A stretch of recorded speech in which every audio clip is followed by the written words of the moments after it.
রেলযাত্রীদের উন্নত মানের বিলাসবহুল ভ্রমণের সুবিধার্থে আগামী 17ই জানুয়ারি উদ্বোধন হতে চলেছে ভারতের প্রথম বন্দে ভারত স্লিপার, যাকে ঘিরে ইতিমধ্যেই শুরু হয়েছে তোড়জোড়। পশ্চিমবঙ্গের 7টি জেলা এবং আসামের 2টি জেলার সঙ্গে যুক্ত হয়ে চলাচল করবে ভারতের প্রথম এই বন্দে ভারত স্লিপার, যার মধ্যে অন্যতম স্টপেজ হচ্ছে মালদহ টাউন স্টেশন। শহরের বুক চিরে চলবে বন্দে ভারতের পর এবার বন্দে ভারত স্লিপার। ভারতের প্রথম বন্দে ভারত স্লিপার ট্রেন উদ্বোধন হতে চলেছে মালদহ টাউন স্টেশন থেকে।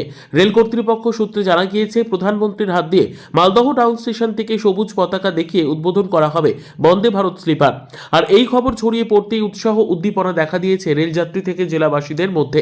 মালদহ টাউন স্টেশনে আসা এক যাত্রী জানান, ভারতের প্রথম বন্দে ভারত স্লিপার এখান থেকে উদ্বোধন হবে, জানতে পেরে খুব ভালো লাগছে। মালদহ জেলার বাসিন্দা হিসেবে নিজেকে গর্বিত মনে হচ্ছে। রেল কর্তৃপক্ষকে ধন্যবাদ জানাবো এমন একটি উপহারের জন্য। বন্দে ভারতের উদ্বোধন হবে এক্সপ্রেস ট্রেনটা, স্লিপার স্লিপার আর প্রধানমন্ত্রীও আসছেন। কোথায় এটা? এটা মালদা টাউন স্টেশন। কেমন লাগছে এখান থেকে? অবশ্যই ভালো লাগছে, প্রথম প্রথম গাড়িটা দিল, খুব ভালো লাগছে। এই অল্প সময়ের মধ্যে যাতায়াত করা যাবে। আমাদের এখানটা টাইমটা মালদার জন্য তো খুবই সুন্দর টাইম আছে, এনজিপির দিকে যাওয়ার দিকে। এই আপনার 36 ঘন্টা, ওখান থেকে হাওড়া 36 ঘন্টা টাইম নিচ্ছে নাকি কামাখ্যা কামাখ্যা থেকে। অনেকটা সময় বাকি। অনেকটা সময়, সব থেকে কম। যেটা সরাইঘাট টরাইঘাট এগুলো তো ছিল, তো সেগুলো তো আরও সময় বেশি লাগতো, 4-5 ঘন্টা আরও বেশি লাগতো। তাহলে লাক্সারি অনুভব হবে। হ্যাঁ হ্যাঁ, লাক্সারি অনুভব হবে, প্লাস হচ্ছে খাওয়া দাওয়াটাও গাড়ি থেকেই পাওয়া যাচ্ছে। খুব ভালো লাগছে। খুব ভালো লাগছে। মালদহ ডিভিশনের জনসংযোগ আধিকারিক রসরাজ মাঝি জানান, এই ট্রেনটি 2টি রাজ্য এবং 9টি জেলাকে সংযুক্ত করবে। অন্যান্য ট্রেনের তুলনায় অনেকটাই সময় বাঁচবে এতে। 2.5 থেকে 3 ঘন্টা দূরত্ব কমবে এই ট্রেনের যাত্রার ফলে।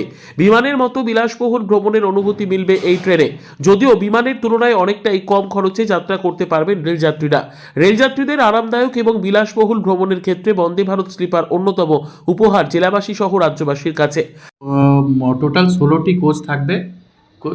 ওর মধ্যে 11টি AC coach, 3 tier AC coach, 4টি 2 টায়ার এসি কোচ আর একটি ফার্স্ট এসি থাকবে। টোটাল এতে 823 জন যাত্রী সফর করতে পারবেন। কোথায় থেকে কোথায় চলবে এবং কতটা সময় হবে বাঁচবে? এটা হাওড়া আর কামাখ্যার মধ্যে করবে। মালদায় থামবে।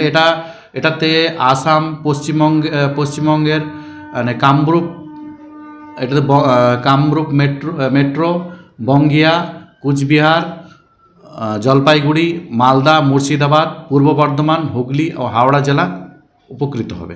হাওড়া থেকে শুরু করে হুগলি, পূর্ব বর্ধমান, মুর্শিদাবাদ, মালদহ, জলপাইগুড়ি, কোচবিহার এবং আসামের বনগাঁও ও কামরূপ মেট্রোপলিটন জেলার গুরুত্বপূর্ণ স্টেশনে থামবে এই বন্দে ভারত স্লিপার ট্রেন। এই ট্রেনে মোট 16টি কোচ রয়েছে, যার মধ্যে 11টি 3 টায়ার এসি, 4টি 2 টায়ার এসি এবং একটি ফার্স্ট ক্লাস এসি কোচ রয়েছে। এই ট্রেনে মোট 823 জন যাত্রী ভ্রমণ করতে পারবে একসাথে। এদিকে এই খবর ছড়িয়ে পড়ার পর আনন্দ উল্লাস দেখা দিয়েছে জেলাবাসীদের মধ্যে। ইতিমধ্যেই সাজানো হচ্ছে স্টেশন চত্বর থেকে প্ল্যাটফর্ম। ভারতের প্রথম হাওড়া কামাখ্যাগামী বন্দে ভারত স্লিপার ট্রেনের উদ্বোধনের আগে উৎসাহ দেখা দিয়েছে জেলাবাসীদের মধ্যে। মালদাহ থেকে জিএম মবিন, লোকাল 18 বাংলা।